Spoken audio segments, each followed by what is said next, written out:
Science park વિસ્તારમાં 3 BHK નો giant સાઇઝનો flat આજે property pilot મસ્ત પેમેન્ટ પ્લાન સાથે લઈને આવી ગયું છે. તમારા પર્સનલ ફોયરમાં તમારી લિફ્ટ ખુલે, આ વેસ્ટિબુલ છે, મોટો લિવિંગ, સામે પડદો દેખાય, એની પાછળ બાલ્કની છે.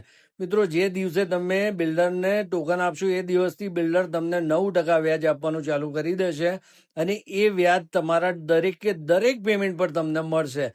હવે સમજો તમે 30% પેમેન્ટ એને મહિનામાં પૂરું કરવાનું હોય તો એ 30% જેવું તમે જે સ્લેબ પર પેમેન્ટ આપતા જશો, તમારા દરેક પેમેન્ટ ઉપર તમને BU પરમિશન સુધી 9% વ્યાજ બિલ્ડર આપશે. વાર્ષિક 9%. મિત્રો, 7% તમે બેંકમાંથી લોન લો, એની સામે બિલ્ડર તમને 9% વ્યાજ આપશે BU પરમિશન સુધી તમારા પેમેન્ટ ઉપર. મિત્રો, આવી સારી ડીલ, આવો સરસ ફ્લેટ, આવી સરસ સાઇઝ, આવું સરસ લોકેશન જો તમને મળતું હોય તો ચૂકાય તમારે. બિલકુલ રાહ ના જોશો. આ પેમેન્ટ પ્લાન લાંબો ટાઈમ બિલ્ડર ચલાવવાના નથી. એટલે તમે જો ઇન્ટરેસ્ટેડ હો અને તમારે આ પ્રોપર્ટીની વધારે વિગત જોઈતી હોય તો સ્ક્રીન પર લખેલા નંબર પર અત્યારે જ પ્રોપર્ટી પાયલટનો સંપર્ક. જય હિન્દ, જય ભારત.